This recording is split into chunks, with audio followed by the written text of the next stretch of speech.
Bonjour à toutes et à tous, j'espère que vous allez bien. Alors aujourd'hui j'aimerais parler de l'inconscient du jumeau fuyant, dit le runner sur les parcours de flammes jumelles, à savoir est-ce que le jumeau est vraiment inconscient au lien, du lien en tout cas, est-ce qu'il est inconscient des comportements qu'il peut avoir vis-à-vis de son chaser notamment, et si inconscience il y a, pourquoi cette inconscience? Alors je tenais à faire cet audio parce que je me faisais la réflexion de me dire qu'on employait de moins en moins les termes polarité consciente à la base pour parler du chaser à prédominance yang et de polarité inconsciente à la base pour parler du runner à prédominance yin. Alors on retrouve encore ces termes dans les chaînes qui sont là depuis plusieurs années et dans quelques parcours récents, mais c'est vrai que ça tend à disparaître. Maintenant on a réduit voilà les rôles à chaser et runner et on occulte un peu l'inconscient du jumeau. Et souvent, on a l'impression qu'il nous manipule ou qu'il joue simplement avec nos pieds ou qu'il nous teste. Et c'est souvent ce qu'on va penser face au comportement parfois dissonant du runner, étant donné qu'il souffle le chaud et le froid pendant une longue partie du parcours où on ne sait plus trop sur quel pied danser face à lui. Surtout que le jumeau, il peut être en demande de revoir son autre, revenir au contact comme une fleur. C'est vrai que le jumeau se justifie que très rarement, en tout cas le runner, sur son absence, sur le fait qu'il n'a pas répondu au précédent échange ou au message d'anniversaire que vous avez pu lui envoyer. Et puis même, il peut provoquer une rencontre, il peut carrément vous proposer de vous rencontrer, de vous revoir, voire même vous inviter à venir chez lui, si vous avez une grande distance kilométrique, ou voilà, se proposer de venir vous rencontrer. Alors quand les jumeaux sont à proximité, étant donné que le runner il a des appels du cœur et des appels d'âme, ça peut se faire très rapidement dans la soirée, le lendemain. Donc là ça va aller parce il sera encore dans cette pulsion de venir vous voir. Mais quand il y a une grande distance kilométrique où il faut prévoir un voyage pour se revoir, le jumeau, le temps qu'on prépare, qu'on élabore, il peut totalement changer de comportement, voire vous mettre dans le silence, ou même semer le trouble pour vous inciter à ne plus venir. Et voilà, ou complètement vous donner des motifs totalement fallacieux pour ne pas venir vous rencontrer parce qu'entre-temps, voilà, la pulsion, l'énergie est un peu redescendue. Et là, il y a les peurs qui s'emparent de lui, donc il va bloquer la rencontre. Donc pendant une grande partie du parcours, le runner il va jongler avec cette ambivalence entre le besoin et l'envie de revoir son autre, d'avoir une proximité avec son autre, et en même temps la fuite, la peur de retrouver une intimité avec son jumeau. Alors rechercher la proximité, c'est pas forcément envoyer des messages ou vous proposer des rendez-vous. Il peut déjà vous surveiller sur les réseaux sociaux, il peut se tenir au courant de ce que vous faites, de ce que vous devenez. Il peut aussi passer dans votre quartier, là où vous habitez pour pas vous croiser frontalement, mais il peut passer en voiture, ou il peut venir sur votre lieu de travail, ou se placer par exemple à la sortie de votre lieu de travail, mais de loin, juste pour vous voir, mais pas forcément pour vous parler ou vous rencontrer. Voilà. Donc souvent le runner, on pense qu'il est détaché totalement de la relation, qu'il s'intéresse pas à nous, mais souvent il est au courant de tout ce qu'on fait. Vous inquiétez pas. D'ailleurs, c'est l'impression qu'on a quand on dialogue avec lui, c'est qu'il est au courant de tout et qu'on lui apprend rien. Alors ça s'explique aussi par le fait qu'on est connecté, et puis que le runner il ressent énormément de choses émanant de son runner. On a une espèce de clairvoyance concernant entre jumeaux en tout cas, mais voilà, et c'est vrai que c'est assez incompréhensible et pourtant c'est ce qui va se passer. Alors c'est vrai qu'on occulte beaucoup la souffrance que le runner a pu ressentir, sachant que la souffrance du runner n'intervient pas qu'au moment de la séparation. Il est déjà en souffrance avant même de fuir la relation, car souvent il va se retrouver submergé par un émotionnel qui est beaucoup trop fort. Alors c'est dû à l'amour inconditionnel qu'il ressent pour son chaser, parce que oui, je le répète, le runner c'est le premier à expérimenter l'amour inconditionnel sur le parcours de flammes jumelles. Et puis l'impression que cette relation elle est beaucoup trop grande pour lui, et puis il va ressentir une certaine pression du lien et de son jumeau. Alors c'est pas qu'on lui met la pression, mais il ressent que c'est une relation qui va le challenger et ça lui fait peur, donc il va commencer à être envahi par son émotionnel, et le runner n'étant pas en capacité, alors c'est pas qu'il ne veut pas traiter son émotionnel, qu'il ne veut pas regarder à l'intérieur de lui, c'est qu'il n'est pas en capacité de traiter ses émotions, étant donné qu'il n'est pas ancré, qu'il n'est pas connecté à son corps, donc il ne peut pas transmuter, voilà, les émotions passent par le corps, et le jumeau ne fonctionne pas de cette manière. Donc c'est pour ça qu'il a cette capacité de bloquer totalement ses ressentis, et qu'on a cette impression que après la séparation, le jumeau il est totalement détaché, qu'on a l'impression qu'il a rien ressenti, qu'il a rien vécu avec nous, qu'il est passé à autre chose, mais c'est parce qu'il s'est totalement déconnecté.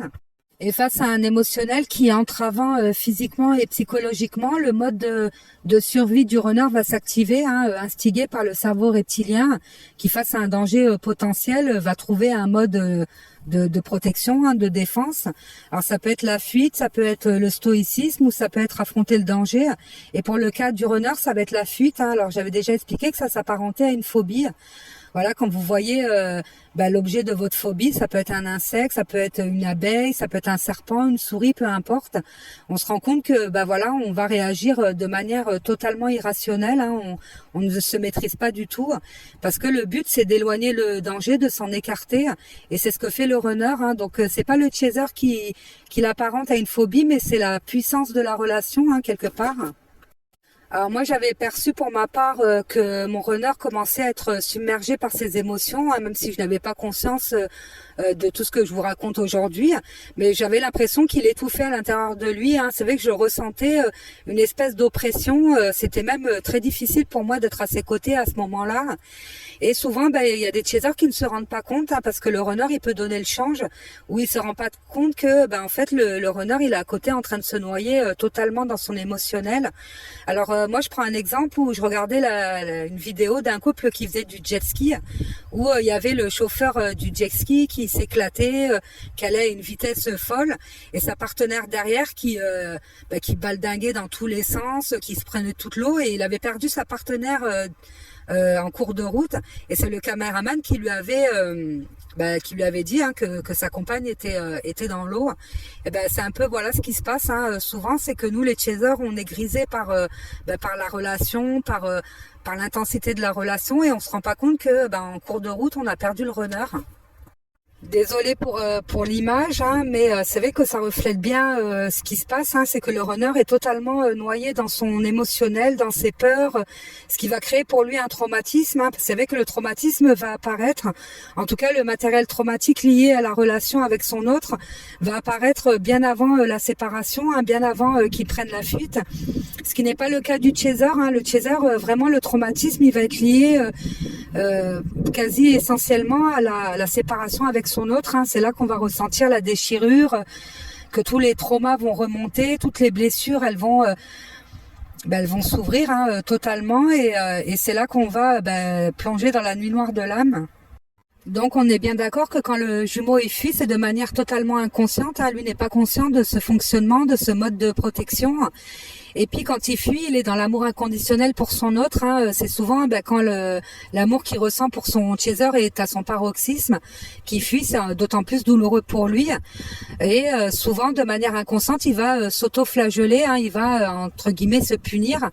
Et c'est là qu'on se rend compte que le runner, il va alors soit s'ancrer encore plus dans des relations qui étaient déjà dysfonctionnelles ou abusives. Ça peut être familial, amicale, où il peut même retourner dans des relations qui nous avaient dépeint comme étant des relations toxiques, où on avait abusé ou profité de lui, et pourtant il va retourner avec ces personnes. Donc voilà, c'est un moyen aussi de s'auto-punir, tout simplement. La séparation, elle va avoir pour effet de faire remonter les bagages traumatiques des deux jumeaux. Même si le bagage traumatique du chaser est connu, le chaser, il a cette faculté d'aller ouvrir ce bagage et puis d'élaborer du matériel traumatique, d'archiver, de transmuter certaines choses. Ce qui n'est pas le cas du runner. En règle générale, ce bagage, il est bien caché en soute. Il prend la poussière, il évite d'aller mettre le nez là-dedans, même si le bagage s'ouvre. Et d'ailleurs, il s'est ouvert avant qu'il prenne la fuite, avant la séparation avec son jumeau. Et les jumeaux vont devoir vider ce bagage, élaborer le matériel qui est à l'intérieur. Alors le matériel traumatique qui constitue les bagages de chaque jumeau est constitué des traumatismes qui n'ont pas été réglés, notamment ceux qui ont créé la blessure d'abandon et de rejet, et toutes les expérimentations négatives qu'ils ont pu vivre avant la rencontre de leur autre. Il y a aussi le transgénérationnel, l'inconscient familial, et aussi l'inconscient collectif qui fait aussi partie de ce bagage. Et ensuite, il y a un bagage qui va se créer inhérent au duo, au parcours de flammes jumelles qu'ils sont en train de vivre, avec aussi tous ces traumas-là et les traumas liés à la séparation, les traumas de la relation et de la séparation. Donc moi, je fais 3 bagages. Je fais chacun son bagage personnel, on a chacun notre bagage et le bagage traumatique commun. Je voulais revenir sur l'inconscient collectif et sur le transgénérationnel et pourquoi ils influent sur la relation de flammes jumelles et surtout pourquoi ils font partie du bagage traumatique commun des jumeaux.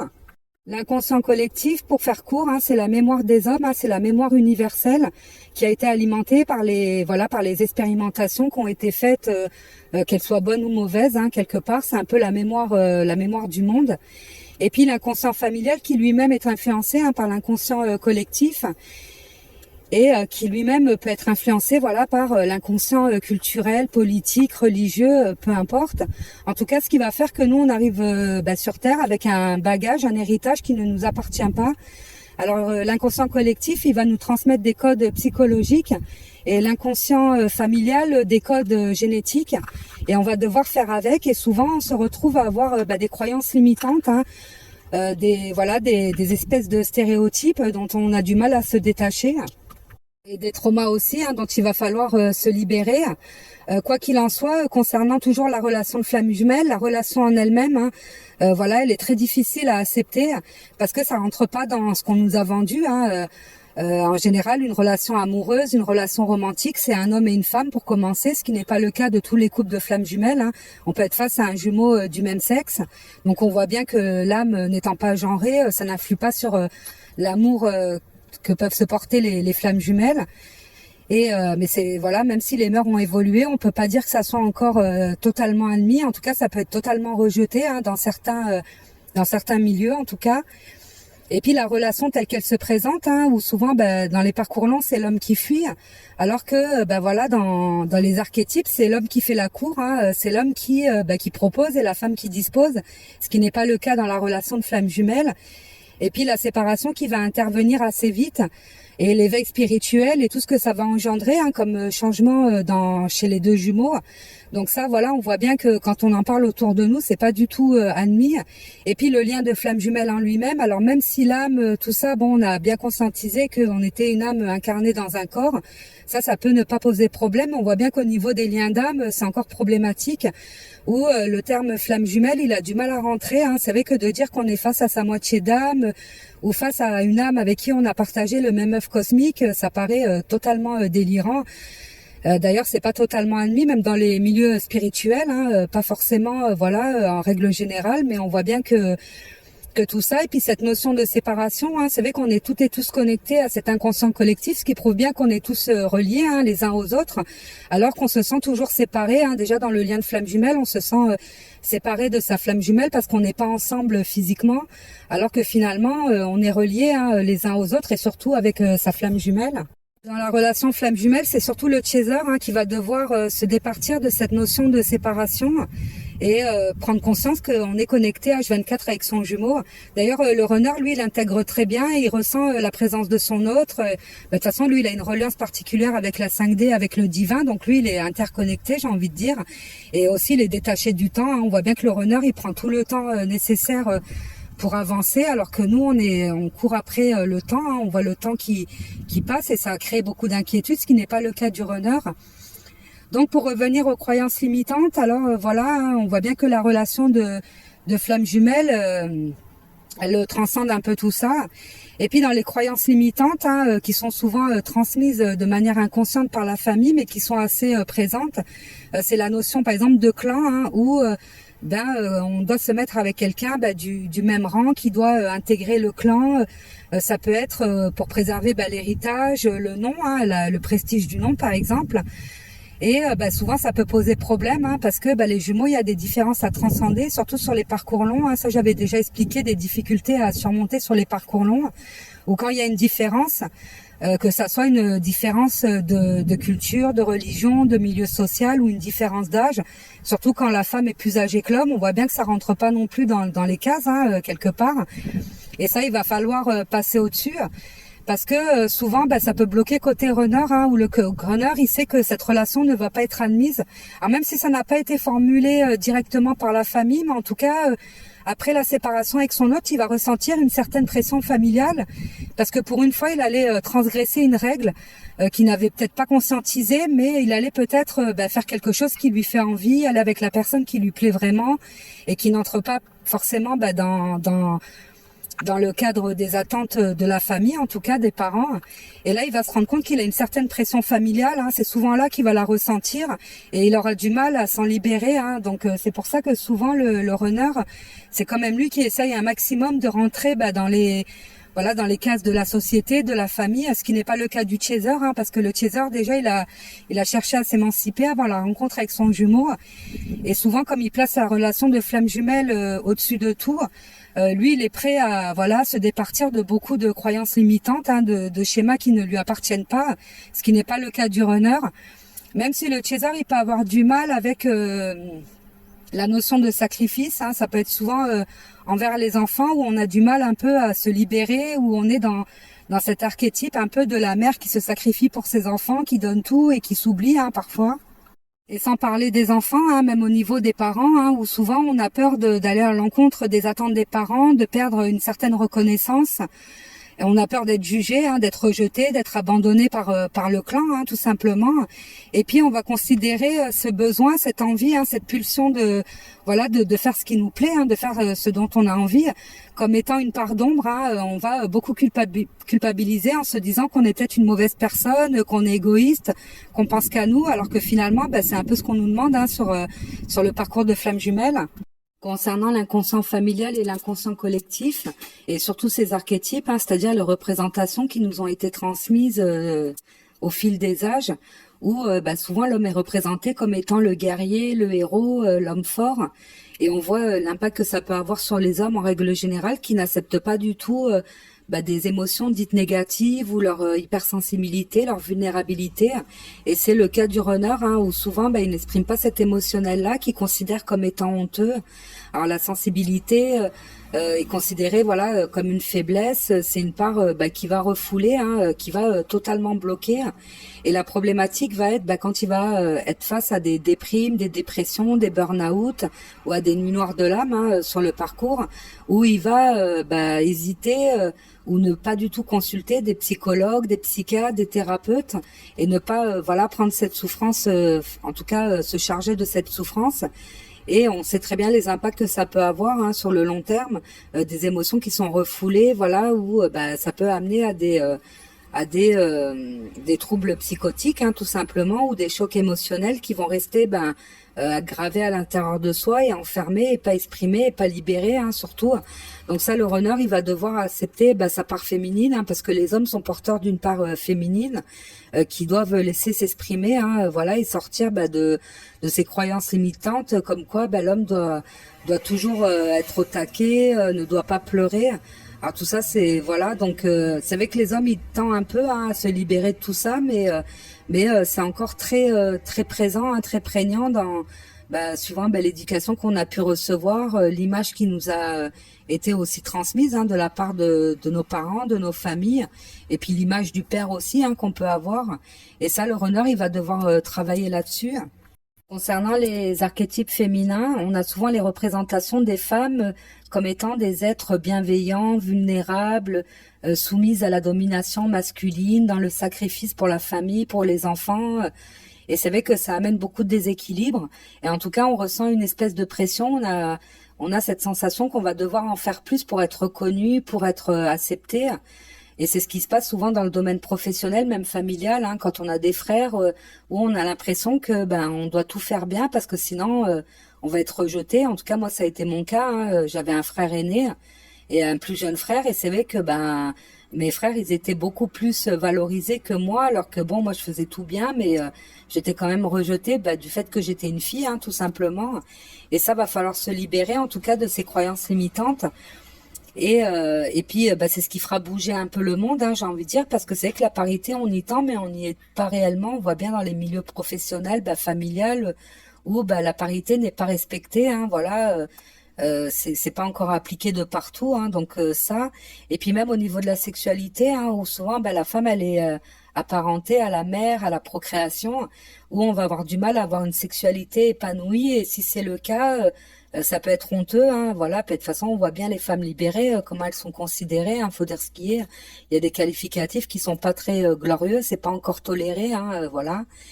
Et voilà, la femme va devoir accepter sa part masculine et se positionner, devenir indépendante, hein, quelque part, et puis surtout exprimer ses besoins, hein, voilà, et puis ses émotions, hein, comme la colère par exemple, où souvent la colère n'est pas exprimée, hein, chez les femmes parce que un homme qui se met en colère c'est tout à fait normal, mais une femme c'est pas beau, c'est pas joli, c'est pas ce qu'on attend d'une femme.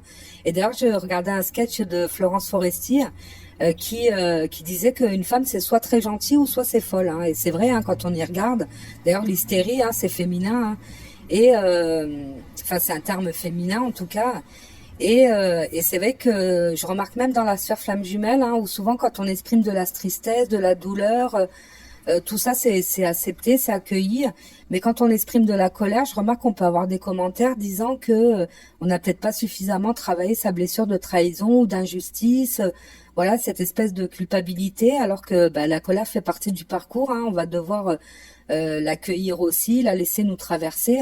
Et puis souvent la colère, elle permet de mettre des limites, hein, que ce soit à son jumeau ou à soi-même, à se dire voilà, je n'accepterai plus telle ou telle situation, où je vais poser des limites, hein, tout simplement. Ça peut être un déclic, hein, la colère.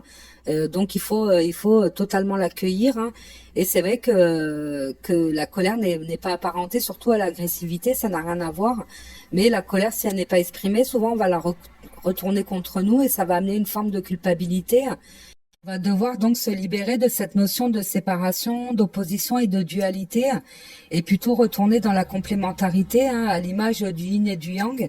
Quand on regarde le symbole, c'est vrai que au premier abord, on voit la séparation, hein, mais quand on y regarde, ça symbolise le mouvement, hein, voilà, l'énergie en mouvement, et c'est un peu ce qu'on doit retrouver.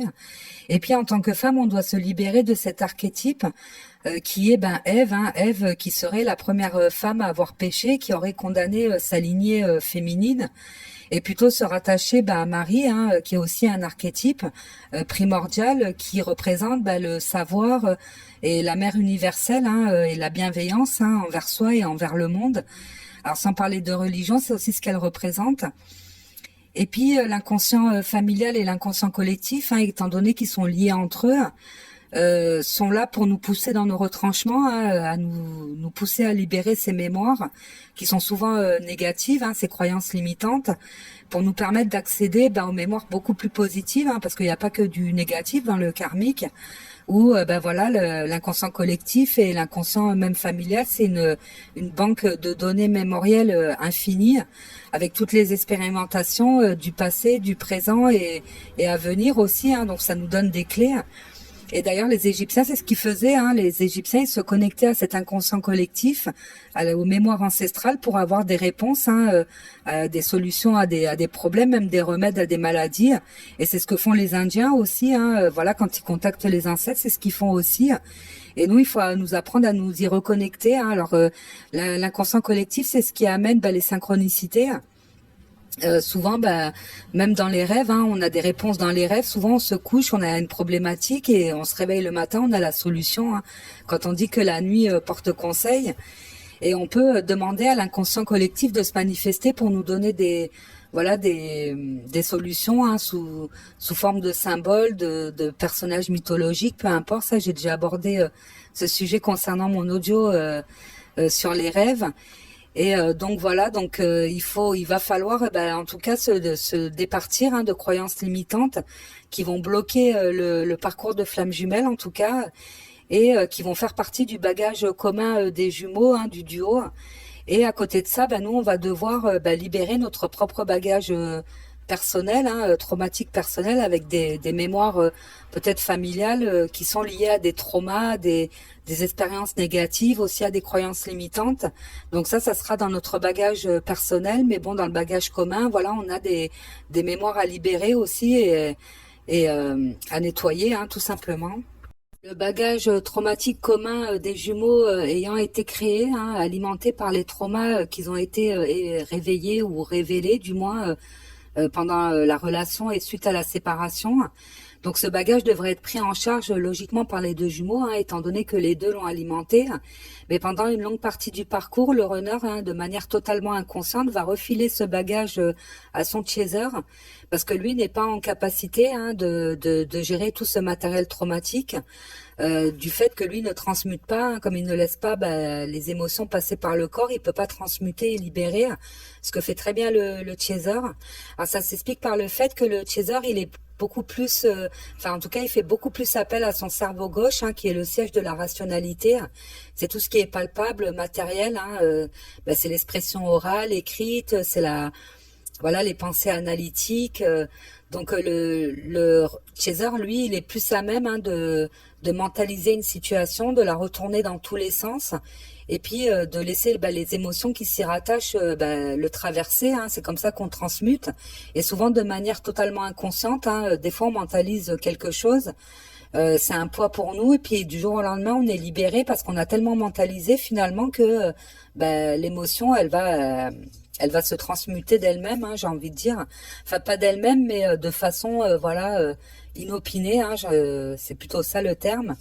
Alors le renard, lui, il fait beaucoup plus appel à son cerveau droit, qui est un peu le siège de l'inconscient et du subconscient, hein. C'est tout ce qui est irrationnel, c'est l'imagination, la créativité, c'est les émotions, voilà, c'est l'intuition, hein, voilà, c'est tout ce qui n'est pas tangible. Alors lui, ça veut pas dire qu'il fait pas appel à son cerveau gauche, hein, parce que les deux, voilà, l'hémisphère gauche et l'hémisphère droit, ils fonctionnent ensemble.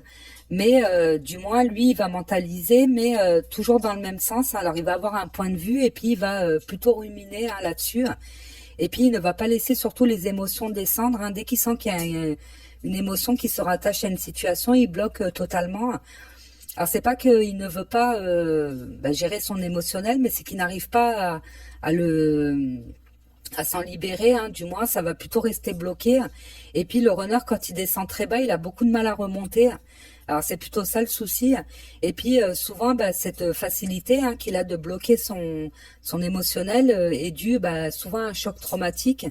Alors ça peut être voilà, un choc traumatique, il appartient à celui qui l'a vécu, hein, peu importe, et il a peut-être pas pu exprimer à ce moment-là, ou pas pu en parler, ou du moins il a été tellement submergé par un émotionnel trop fort, et qu'il a eu du mal à s'en remettre, qu'il va avoir cette tendance à bloquer son émotionnel. Ça ne veut pas dire que le chaser, il est plus intelligent, plus performant que son runner, pas du tout. C'est juste que les deux ont deux fonctionnements différents. Le runner, il réagit plus aux vibrations, aux énergies ambiantes, aux ressentis, hein, qu'il peut avoir. Tandis que le chaser, lui, il veut du factuel, du tangible, du palpable. Voilà, c'est juste deux manières différentes d'aborder des situations et d'aborder des problématiques. Et puis le runner, il a cette facilité quand il ne trouve pas de solution, hein, ou quand il veut des confirmations, d'aller à l'extérieur, hein, chercher des avis. Alors c'est vrai que quand on demande des avis à des personnes extérieures, en règle générale, c'est très rare qu'elles restent neutres. En général, on projette, hein, de ses propres expériences ou de ce qu'on a pu constater ailleurs, hein. Donc c'est vrai que quand il va parler par exemple de sa relation de flamme jumelle, ce qu'il peut faire, mais il va en parler comme étant une relation traditionnelle. Il va mettre en avant tout, voilà, toutes les problématiques, toutes les différences qu'il peut avoir. Il va en parler en termes 3D, hein, j'ai envie de dire. Donc souvent l'entourage peut, surtout quand il y a une différence à transcender ou qu'il y a eu des conflits, lui dire écoute, c'est pas une personne pour toi, ça commence mal, c'est compliqué, voilà, tu vas perdre ton temps, laisse tomber. Et c'est vrai que le runner, voilà, ça peut confirmer lui ce qu'il a ressenti, hein, en tout cas ce qu'il pense, hein, que la relation est trop compliquée, qu'il va pas arriver à l'ancrer dans la matière, qui n'est pas à la hauteur, qui finira par se faire rejeter. Donc voilà, ça va un peu confirmer les préjugés qu'il peut avoir en tout cas. Le chaser, lui, il peut aller chercher à l'extérieur, hein, des biais de confirmation, j'ai envie de dire. La preuve, si vous m'écoutez, c'est que vous cherchez des réponses aussi, ou des confirmations du moins. Mais ça va être plutôt des confirmations, parce qu'en général, la problématique, il a retourné dans tous les sens, donc il sait à peu près où il met les pieds. Et puis, s'il aborde le sujet de sa relation avec son jumeau ou sa jumelle, En règle générale, il va plus parler en termes de ressenti, d'amour inconditionnel, de liens extraordinaires, de temps suspendu. Voilà, il va plus l'aborder de manière 5D. Donc même si les personnes n'y croient pas ou ne sont pas d'accord ou ne vont pas dans son sens, bah lui, voilà, il écoutera, mais c'est pas quelque chose qui fera qu'il va changer d'avis ou qui va se détourner. Bon, ça peut arriver hein, sur le moment, mais ensuite on se recentre. Hein, c'est constamment ce qu'on fait tout le long du parcours. Mais voilà, donc vous voyez bien que c'est vraiment deux modes différents. Et d'ailleurs, je vous invite à aller regarder la chaîne de Cécile Ricolo qui en parle beaucoup mieux que moi, parce que elle, c'est son domaine, hein, où elle parle de la polarité subconsciente à la base. Hein. Donc dans son portrait, elle explique très très bien. D'ailleurs, moi, ça m'a donné énormément de clés de compréhension. Et puis de la polarité consciente à la base, hein, quand elle parle du chaser, ou dans son portrait, elle explique aussi son mode de fonctionnement et c'est très intéressant. D'ailleurs, je pense que dans le pack Flamme Jumelle hein, d'entrée sur le parcours, on devrait avoir cette chaîne hein, parce que elle est pleine d'enseignements très importants. C'est comme si on vendait le même produit mais avec des arguments différents. Alors, faut avouer que c'est quand même les chasers qui sont plus vendeurs du lien de Flamme Jumelle.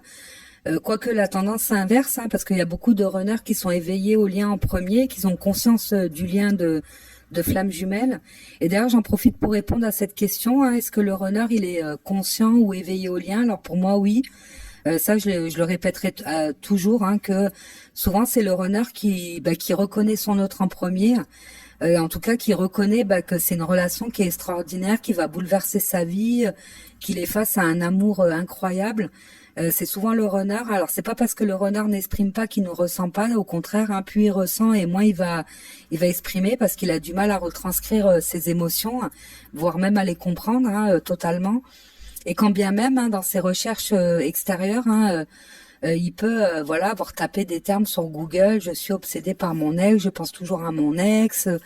Ou quelque chose et puis être tombé sur le terme de flamme jumelle hein, parce qu'il y a encore 2-3 ans c'était le cas, on voyait les flammes jumelles partout. Alors c'est vrai que ça entraîne un peu de disparaître hein, avec voilà le reportage qui dépeint les flammes jumelles comme étant un mouvement sectaire. Donc on voit bien voilà l'impact que ça a sur l'inconscience collectif, hein, l'inconscient collectif, où les grands médias n'osent plus trop aborder le thème de flamme jumelle, hein, étant donné que ça a apparenté à quelque chose de négatif, et c'est pas plus mal, hein, ça va permettre un peu de recentrer tout le monde. Donc il peut être tombé sur ce terme, il a pu lire, hein, se reconnaître, peut-être même en tant que chaser hein, dans la relation, il a pu visionner des vidéos, mais il ne va pas forcément mesurer l'ampleur du parcours et du travail qu'il a effectué, mais il peut voilà être conscient d'être face à son jumeau ou sa jumelle d'âme hein, totalement. D'ailleurs, souvent, face à son chaser, l'inconscient du runner s'exprime. Donc, il va vous sortir des phrases hors contexte, qui n'ont rien à voir dans la conversation, mais qui concernent le lien, en tout cas, qui prouvent qu'il a conscience du lien, où il peut vous parler de ce qu'il a fait au travail et vous dire, tu sais, je sais que tu es l'amour de ma vie, tu es la femme de ma vie, tu es l'homme de ma vie. Voilà, ça sort comme ça de manière totalement inopinée. Hein. Même lui ne réalise même pas que c'est sorti tout seul. Et moi, je me rappelle que quand j'ai rencontré mon autre, hein, j'ai déjà parlé de ça dans mes premiers audios, où moi j'arrivais vers lui, j'étais avec mes enfants, j'étais avec des amis, et lui était avec notre couple d'amis et sa petite amie de l'époque. Et puis je suis arrivée devant lui et il a dit, je sais que je vais me marier avec elle. Et c'est sorti que c'est comme s'il avait pensé que la pensée s'était exprimée. Alors je vous dis pas la tête de sa petite amie, tout le monde était choqué, moi la première, et j'avais l'impression que même lui se rendait pas compte que c'était sorti tout seul. Hein. Donc voilà, ça peut arriver face à son runner. Alors comment le runner procède pour se décharger du matériel traumatique commun audio à son chaser? Tout simplement par projection et par miroir inversé. Donc il va avoir tendance à projeter ses propres peurs et ses dysfonctionnements sur son autre. Donc il peut totalement inventer des traits de caractère, penser que son chaser veut profiter de lui, veut le manipuler, attend quelque chose de lui, alors que bon, le chaser, au bout d'un certain temps, de toute façon il ne demande rien en règle générale, mais il va se contenter de rien ou des miettes de son runner. Et pourtant le runner va être persuadé hein, qu'on cherche à le manipuler.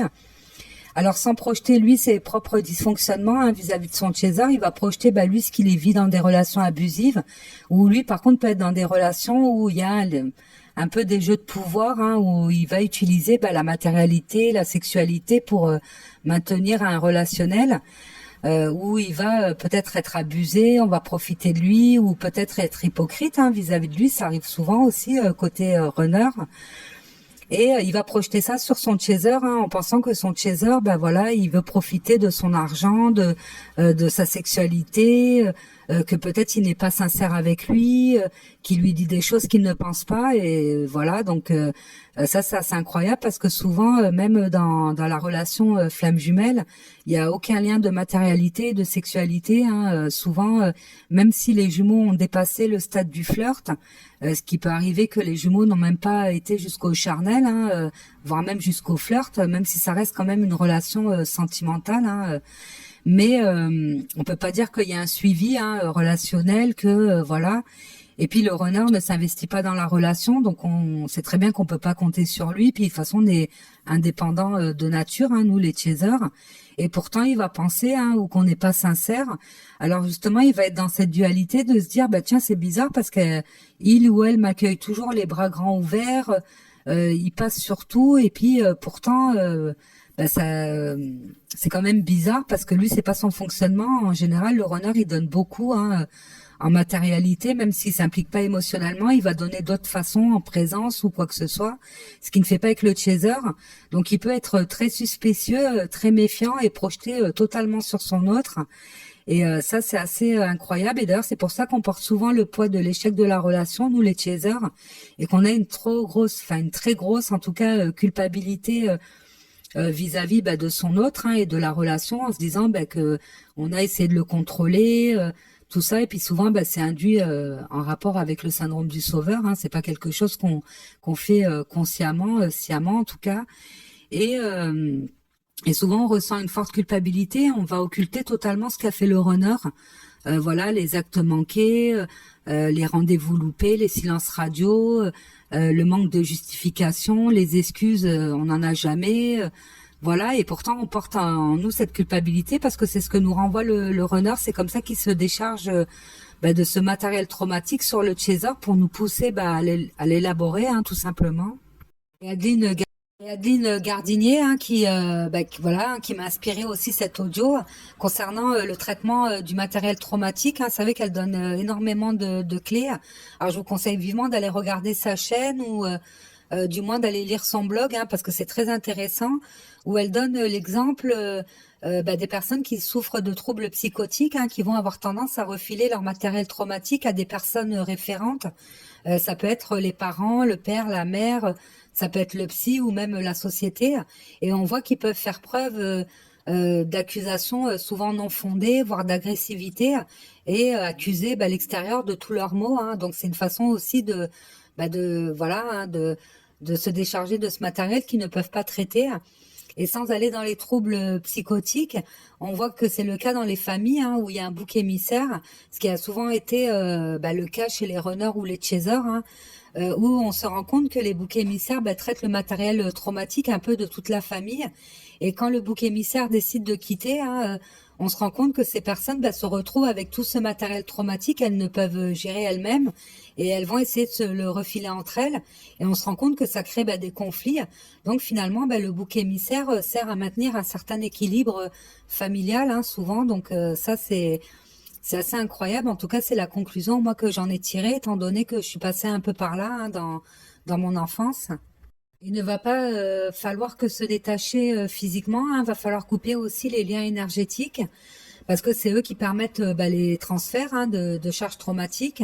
Et dans le cadre du duo flamme jumelle, c'est ce qui va se passer hein, de manière totalement naturelle, étant donné que le chaser il va avancer sur la guérison de ses blessures, il va libérer son propre matériel traumatique, il aura déjà bien épuré celui du duo, et surtout il va effectuer un retour vers lui hein, total, ce qui va avoir pour effet de renvoyer le matériel traumatique et les émotions pas forcément positives à l'expéditeur, en l'occurrence le runner. Et c'est vrai qu'il y a encore quelques années, alors là, je sais pas si c'est toujours d'actualité dans les partages récents parce que je n'écoute plus trop, voilà, les vidéos des flammes jumelles. Mais il se disait qu'il fallait rejeter le runner pour lui permettre de travailler sa blessure de rejet. Voilà, ça lui permettre totalement de s'éveiller au lien. Et à savoir que quand c'est pas fait de manière naturelle, ça ne fonctionne pas parce que déjà le runner il va sentir qu'il y a une manipulation derrière et ça il va pas apprécier, hein, d'autant plus qu'il peut déjà avoir des griefs envers son autre. Donc ça va faire que rajouter de l'huile sur le feu. Et puis le runner, lui, son terrain de prédilection, pardon, c'est la 5D. Hein, c'est comme ça qu'il entretient le lien avec son autre. Et il va continuer à ressentir la présence de son autre, les transferts énergétiques. Voilà, il va ressentir les attentes, hein, tout ce qui émane de son autre. Donc, ça aura pour effet de le pousser encore plus à fuir et encore plus longtemps et encore plus loin. Donc finalement, voilà, la notion de rejet, faut vraiment, la notion en tout cas de rejeter son jumeau, faut bien se dire que c'est de manière énergétique et c'est pas quelque chose qu'on provoque consciemment, ça va se faire totalement naturellement à partir du moment où les comportements de son hôte vont devenir totalement inadmissibles, inacceptables et on ne va plus voilà les accepter d'aucune manière, hein, même énergétiquement. Pour répondre à la question initiale, est-ce que le runner est inconscient de ses comportements? Alors oui, hein, pour toutes les raisons que je vous ai données, parce que il a ce rôle-là, hein, sur le parcours de guider son hôte vers le chemin de la libération et de la guérison. Et ensuite, on va voir que ça va s'inverser, hein, quelque part. Alors, on prend le parcours de flamme jumelle comme étant une course automobile. Les chasers, ils pilotent et puis le runner, c'est le copilote. Hein, c'est lui qui sait où on doit aller, c'est lui qui a les cartes et c'est lui qui nous amène là où on doit être en tout cas. Alors, je vais terminer cet audio, hein, parce que tout ne va pas tenir. Et puis, de fil en aiguille, je devais parler que de l'inconscient du runner. Et puis, je peux pas parler de l'inconscient sans parler des bagages traumatiques, hein, des jumeaux. Et puis, c'est l'occasion, étant donné que j'ai pas posté depuis longtemps, de me rattraper un peu. Hein. Donc là, je vais entamer la deuxième partie, hein, qui portera sur le bagage traumatique et qui fera suite à cet audio. Donc voilà, je vous dis à tout à l'heure.